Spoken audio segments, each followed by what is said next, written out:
Hello everybody, welcome back to Landedkiller Show. Today we'll be doing some Brawls real quick here. I can't quite get my live stream going yet because I'm still waiting on an upload, so I figured I'd record a quick Brawls video and just kind of talk, because why not? I think the biggest goal for me this next year in 2023 is just trying to get us up to that 1,000 subscriber mark. I think we can lock it in and get it done. Growth on the channel may not have been as fast as I wanted this year, but to be frank, this has been a year with a lot of hardship. It's not over yet. I've lost my job twice in 1 year, and it's been hard to deal with that. I've had to deal with a lot of people who've betrayed my trust and stuff, and people who've gossiped on me and just not cared about the words that they say. I've had to deal with a lot. I've had a lot that I've had to deal with, and now I've just been able to finally just get some time away from all of that stress, so it's helping me a bit, so. The biggest thing for these next few months is just going to be trying to focus on getting content out that is more informational, some entertaining stuff. I want to get back to what we were doing a couple months back when we were having the World of Warplanes, World of Tanks stuff on here occasionally. I want to try to get back to that and get back to a return of normalcy on the channel. So we've had many weeks where we haven't had videos left and right because I kept having to deal with stuff.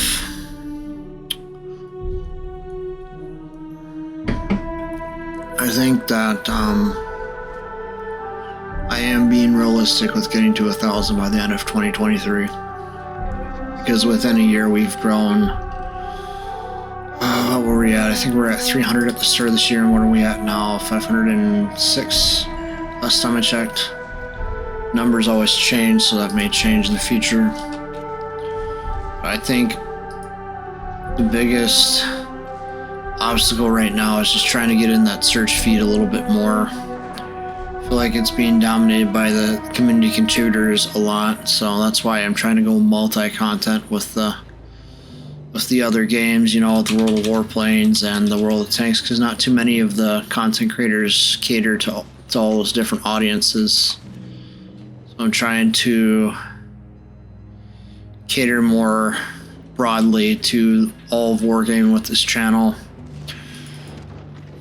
and that's kind of why I created a FPS channel, in part because I wanted to shift our Modern Warfare 2 content over to that. The channel's still pretty early in its days. I only created it yesterday, or the 21st or whatever, so that's probably 2 days ago by the time this goes up. But the channel will primarily serve as the first-person shooter hub for my content that's first-person shooter. And we're going to try to retool this channel back into Wargaming Central. Kind of just really tune it into the Wargaming stuff for a while. That way we get recommended more in search and all that. I don't even have no animation or anything like that. I feel like that channel, I'm not gonna mess around with putting music on videos because it doesn't really suit it. In a sense, I feel like the channel is probably better off just with the end game music playing over, because there's a lot of noise oftentimes with first person shooters anyway. So this will be a chance for Fortnite content to make an appearance without messing around with the main channel, possibly. For sure, we got 2. You have 1 already uploaded, 2 by the time this goes up. 2 Black Ops 2 campaign playthroughs. I'm kind of still figuring things out with how I'm doing that. Don't really have much voiceover in the second part. But I retool this mic so it's working properly when I record that next time. seems to be acting up occasionally when it comes to videos lately.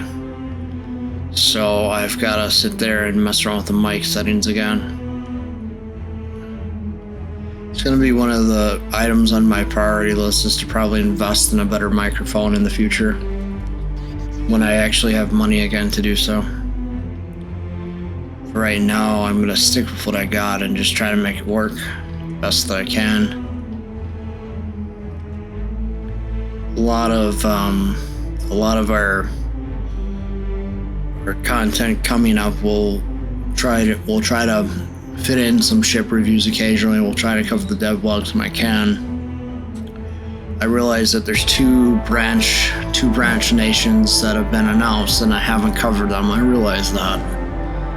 I'm gonna get 2 videos on them when I am feeling up to it and when I can be more vibrant with it, you know, and really go in depth. By the time that this week pans out, I'm hoping that there'll be more information, like such as actual stats on those lines. But I will give my thoughts in brief on those 2 things for now, because I'm going to wait a little bit until I get some more detailed stats. Right now, what I think about that alternate European destroyer line is it looks pretty interesting. It looks more real than the Pan-American cruiser line that they're proposing. So I think that should be a decent line when it arrives. We don't have details on stats yet, so it's a little premature to really go all in with the speculations on that line yet. But I think the more interesting line that's worth talking about is the Pan-American line that looks like it was drawn up from blueprints from archives. We'll be fair and we'll say that they drew them up from archives. We don't know for sure, because most of the ships are not historical in that line towards the end. Historical towards the beginning, not historical toward the end, pretty much. That's at least what I'm noticing when I look at the line. A lot of designs that are modified Woosters towards tier 8, 9, and 10 with torpedoes. They look like Woosters with different turret layouts and different with torpedoes. It's like Wooster with torpedoes for a lot of the last few of the line, which I think is a-okay. I'm just kind of surprised that they didn't try to go with something more historical, more like in the blueprints. That's just where I'm at with that. Not going to fault Wargaming for their decisions, of course. They had to spend a lot of time developing the line, you know, and it's going to come to completion. You're actually getting a cruiser line for Pan America. I don't even think Pan America even has anything right now. I think it's just the Pan European that even has anything. They don't even have a Pan American tab. So we're going to have another line of destroyers going somewhere around here. I think they're more gunboat focused. Probably not going to be as gunboat focused as these. The Lerna looks okay. Again, they're releasing super ships so quickly that I can't even keep up with how many they're releasing. My guess is they're trying to rush it so they can get a lot of them on lines, then they'll come down with an XP wall eventually on them all, once they have enough of them in game. And you'll notice right now we don't have one for Italy yet. I could have sworn I thought I heard something being announced about an Italian super ship. I may be wrong on that though.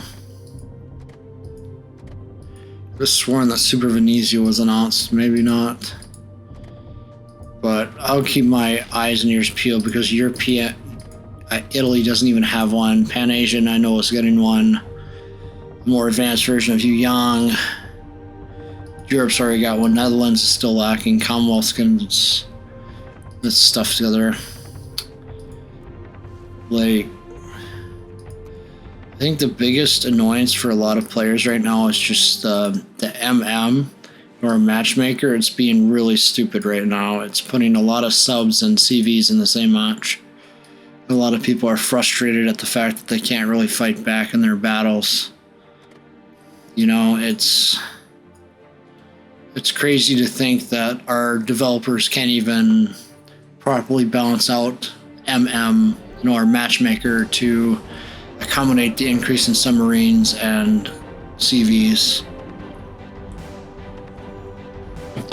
So hopefully they take a look at the players leaving and they recognize the common theme among them, that it's mostly the veteran players that have gotten tired of everything just being,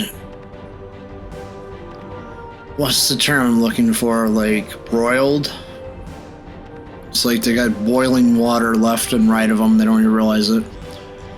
And the players don't like the hot zone, they don't like the hot boiling water going all around them with the subs and the CVs and everything. I think if they really want the game to last for the long term, yes, we need change, yes, we need innovation, but we also need to have like a good long-term plan in place. You know, they need to share with us more of their long-term vision and explain why they're rushing into subs and everything else. To me, it looks like 2023 is going to be a year of massive content already. I don't know why they're trying to rush all these lines of production and why they're telling us about everything that's coming. Personally, I liked it when I didn't know what was coming. I like to have a surprise every so often to look forward to something.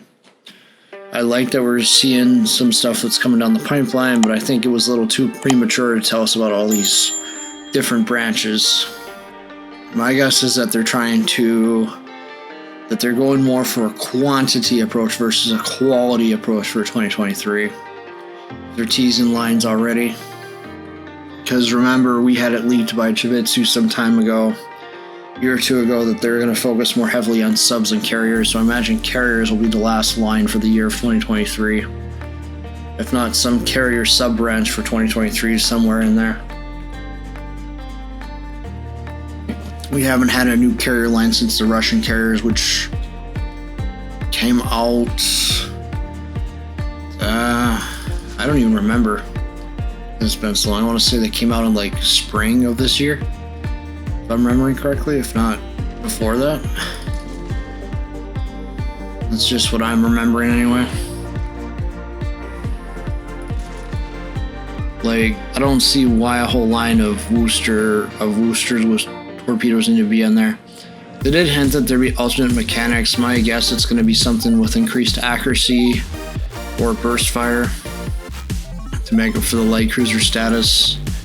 I feel like the Japanese light cruisers were a huge letdown. The ones I played seemed to really not hold up that well. Seemed to really lag in comparison to their heavy cruiser counterparts. They just don't have utility, and that's really what you want in a light cruiser, is utility, like a Worcester here. Worcester still has utility to it. It can still even be used even today against ships, you know?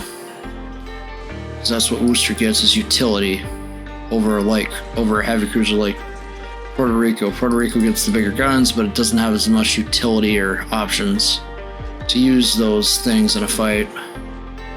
Worcester can knock off some more high explosive to set Puerto Rico on fire, pretty much. Puerto Rico can Citadel Worcester if it turns its side. So it's basically a battle of who can take out the other with fires or with other alternative means. You know, like, you don't have torpedoes on Worcester, but Worcester with torpedoes, yes, that'd be game changing, because right now I'd be able to launch them at this guy. Now he's getting my side because he's at my side, you know, he's able to outmaneuver me, see? He's probably going to win the engagement because he's able to get at my Citadel here in a minute. Surprised if I pulled out a win on this. What I have over the heavy cruiser is my increased rate of fire, and that's all I have. See? He won the engagement because he was able to get at my Citadel. But look, I guess the point I'm trying to make is, like, you can't rush your stuff in the game. You know, you gotta just do what you can. Take your time with the game. Don't try to rush to get to tier 10 and stuff. It's just not worth it these days. Tier 10 has turned into like a cesspool, if I'm being honest. The only time we're really having fun is when it's like clan battles or little modes like this. Your biggest thing that you're going to have to deal with this new MM is just your submarine versus destroyer engagements, or your cruiser versus submarine engagement. I think a lot of people are pissed right now still because submarines can still pull off a lot of tactics under experienced player hands versus new player hands. They can do a lot of damage. It's hard to counter them at times unless you have the planes. If you have the planes, like on Sevastopol, you have a good chance of countering, but if you're on a Hindenburg, for instance, you're not going to have that. Don't get me started, Gudrun Liao not even having ASW 5-6 months after the line released, or even 8 months, I want to say now. We'll see kind of how things progress with the game, I guess. I'm not really thinking the game's going to last more than 5 years at this point with the way they're going. They're really going to struggle hard to retain players if they keep doing radical changes like this instead of making them more gradual. Subs, I guess, was kind of gradual because they were in testing for such a long time, but anything that's brash and rushed through is going to really piss off a lot of people, in my opinion. And the biggest mistake the developers have made throughout this entire debacle is just not listening to the players around them, not listening to their input on things. They do sometimes, but other times I feel it's like they're not listening. Because I guess they're still thinking that the spreadsheet decides everything, which in a way it does, but even if you have a profitable game, right? If your players aren't happy and they keep leaving and you don't have enough new players to replace the old players that are leaving, then you really are in a pickle, you know? That's just how I look at it. No, I don't think that the game's just going to suddenly go down within a year, but I think that their actions are totally going to speed up the rate at which the game just disappears completely. I guess my plan, if the game just disappears completely, is I'm going to start replaying Bethesda games. We're going to pull out the old Elder Scrolls and we're just going to start playing them on the main channel if Wargaming disappears for some reason. That's my plan, preliminarily, in case they do something stupid. Hopefully by that time the channels will have developed enough where they've gotten a decent amount of subs and all that. He's gonna launch torps at me now, probably, so I had to turn away.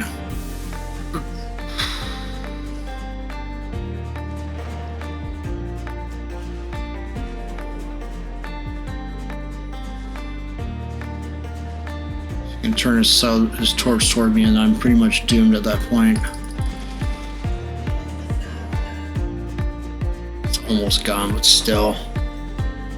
Turn away. Come on, secondaries, do some damage.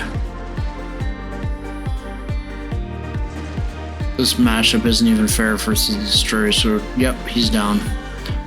Yeah, kind of how the game feels like at the moment. Some things, but I'm hopeful that in time things will get better. But until that happens, we just gotta bear through this weird phase of development hell where subs are still kind of very prominent and everything else.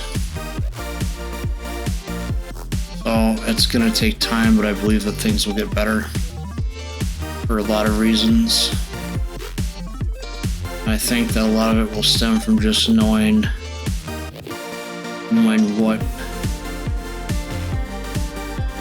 what you want and what you don't want in the game, you know, and just giving those comments to the developers whenever possible. That's how I see it anyway. But until next time, I want to thank you all for subscribing and supporting the channel through this rough time that we've had these last few months, and I will do my best to get content out when I can. I've got a lot of things I need to catch up on with the channels, of course. Some of that's getting done, some of it's gonna have to wait, but I want you to leave me some thoughts down in the comments on what you think the Landedkiller FPS channel should go into and what it shouldn't go into. So I'm looking for that feedback, and also leave me feedback for this channel. Tell me what you think could be better. I'll be listening to the comments, and Hope that you all have a great day. Thank you for supporting the channel through these difficult times.